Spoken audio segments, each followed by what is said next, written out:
আসসালামু আলাইকুম, কেমন আছেন সবাই? আশা করি মহান আল্লাহ তাআলার দয়ায় সকলে ভালো আছেন আর আপনাদের দোয়ায় আমরাও ভালো আছি। শুভ সকাল। আমার নতুন একটি ভ্লগে জানাই সকলকে স্বাগত। তো সকাল সকাল আজকে টিফিনে কি বানিয়েছি, টিফিনে কি দিলাম আপনাদেরকে দেখাই। তো রুটি দিলাম, বেগুন ভর্তা দেবো আর ডাল দিলাম।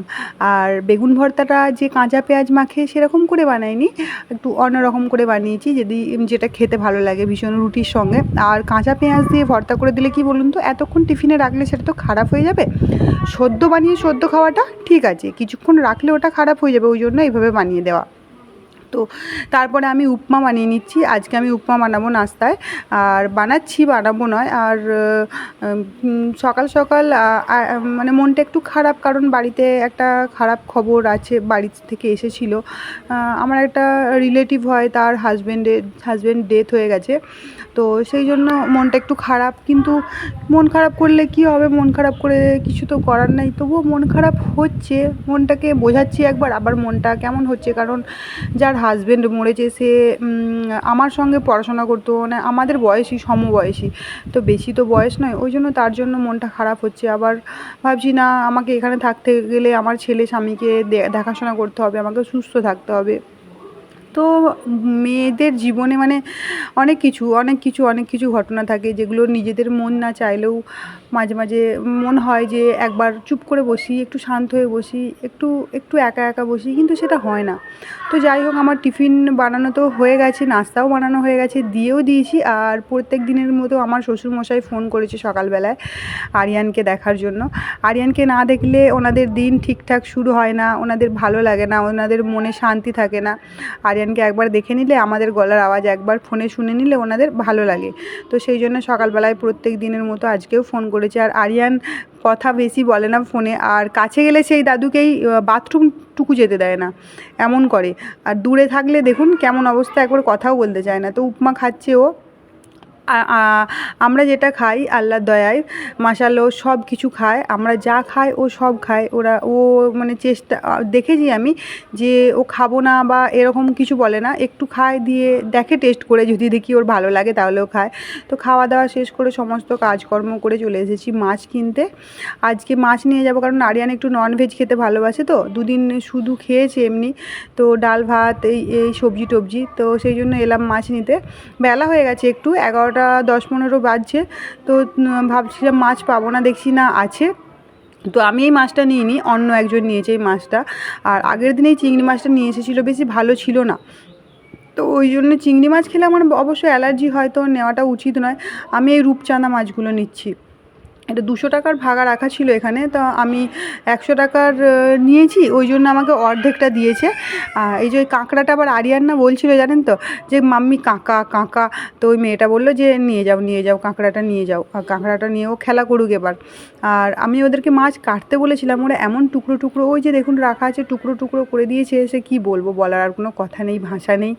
তো যাই হোক, আমি বললাম যে থাক, তোমাকে কাটতে হবে না, আমি বাড়িতে গিয়ে নিজে কাটবো। কারণ এইটুকু রূপচাঁদা মাছগুলো, রূপচাঁদা মাছ ঠিক বলে না এটাকে পমফ্রেট মাছ বলে। পমফ্রেট মাছগুলো যদি কেটে টুকরো টুকরো করে দেয়, তাহলে এর কিছু থাকবে বলে মনে হয়।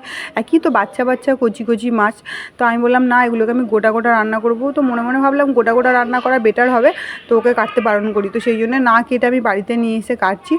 আর বেশি তো কাটা ফাটা কিছু নেই, পরিষ্কার করার কোনো ঝামেলাও নেই। এই 4-6টা মাছ দিয়েছে, আবার এই 2টো দিয়েছে 100 টাকায়। অনেকগুলোই একটু দেরি করে গেছি বলে হয়তো অনেকগুলো দিয়েছে, নাহলে সকাল সকাল গেলে না এত কিছু পাওয়া যায় না। তা আমি মাছগুলো ছাড়াচ্ছিলাম, আর সঙ্গে আরিয়ান বলছে ওই কাঁকড়াটাও ছাড়াও, কাঁকড়াটাও বাছো। তো বাছতে হয়েছে। আমি এবার পমফ্রেট মাছটা রান্না করব। তো প্রথমে আমি লবণ, হলুদ আর লঙ্কা বেশ ভালো করে মাখিয়ে নিচ্ছি, ওটাকে ভাজা করব। বেশি ভাজা করব না, ডিপ ফ্রাই নয়, হালকা করে ফ্রাই করব। তারপরে একটা মশলা, পেঁয়াজ, তারপরে টমেটো, আদা, রসুন, লঙ্কা সব কিছু বেটে আজকে বাটা দিয়ে একটু ঝোল ঝোল মতো করব। ভালো লাগে এরকম করে খেতে। অন্য মাছ খেয়েছি, এই মাছটা ফার্স্ট টাইম ট্রাই করলাম। তো এই মাছটা এই প্রথমবার খাবো এইভাবে বানিয়ে। মাছটা টেস্টফুল এটা আমি জানি, কিন্তু কোনো দিন খাওয়ার সুযোগ হয়নি। আল্লাহ তাআলা আজকে খাওয়ার সুযোগ করে দিয়েছেন, তো আজকে খাবো। আর জানেন বাড়িতে মানে পরিবেশ মন খারাপ সকলেরই, ফোন করছি তো সকলের মন খারাপ এরকম অবস্থা। আর দূরে থাকে যারা, বিদেশে থাকে, বাড়ির কিছু হলে না মনটা সেখানেই পড়ে থাকে বলুন। তা আমার যদি বাইরে থাকা কেউ ভিডিও দেখেন তারা সত্যি ভাববেন তো যে আমি ঠিক বলছি নাকি।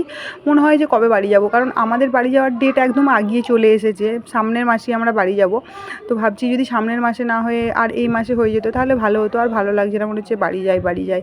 তো বাড়ি তো যাবোই, আল্লাহ ঠিক যাওয়াবে। তা আমি ওই মাছ ভাজার তেলটা ছিল, আর একটু বেশি করে তেল দিয়েছি, তারপরে একটু জিরে ফোড়ন দিয়ে ওই যে পেস্টটা বললাম না, পেঁয়াজ, তারপরে টমেটো, আদা, রসুন, লঙ্কা সমস্ত কিছুর, তো ওই পেস্টটা দিয়ে দিয়েছি। তারপরে সব মশলা দিয়ে একটু ভালো করে কষিয়ে একদম তেল ছেড়ে গেছে যেরকম, তখন পানিটা দিলাম।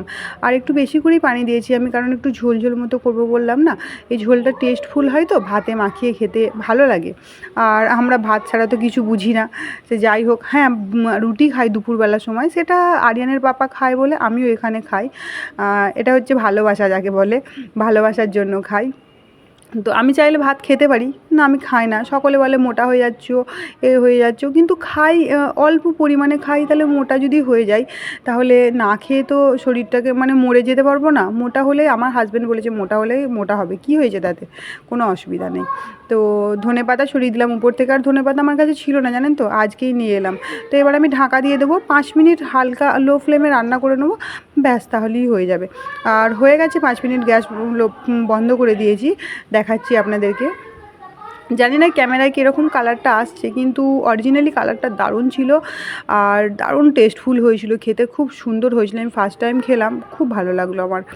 তো বিকালবেলার সময় উঠে ঘুম থেকে ভাত বসিয়ে দিয়েছি, কারণ একটু রেস্ট করেছিলাম আমি আর আরিয়ান। তারপরে এই জামা কাপড় তোলার আছে। দেখুন এখন কেমন রোদ বেরিয়েছে, সারাদিন রোদ ছিল না, সকাল থেকে মেঘলা ছিল, এখন রোদ দেখুন।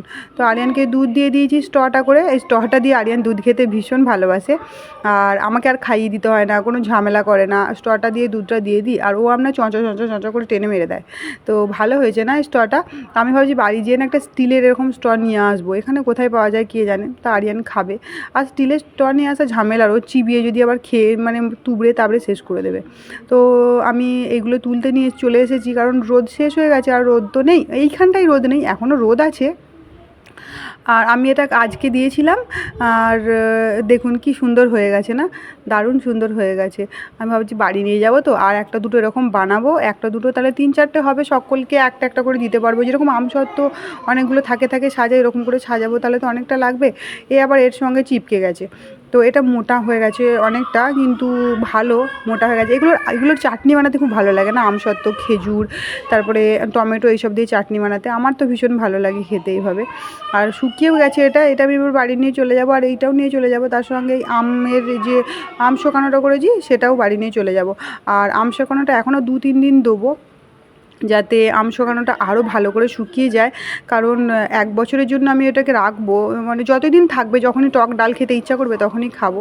তো এইদিকে আমের দুপদাপ আম পড়ার আওয়াজ পাচ্ছিলাম, তো ভাবলাম যেয়ে দেখি তো কতগুলো আম পড়েছে।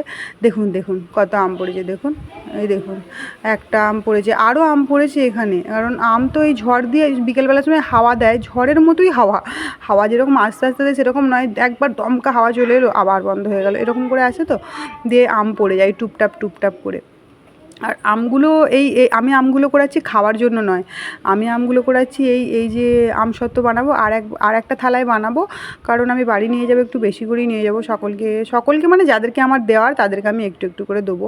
তো 4টে আম এখন পড়েছে, 4টে আম নিয়ে যাই। আমগুলো কি সুন্দর দেখতে মনে হচ্ছে না, কিন্তু খেতে অতটা টেস্ট নয়, টক। তো আজকের ব্লগটা এই পর্যন্তই।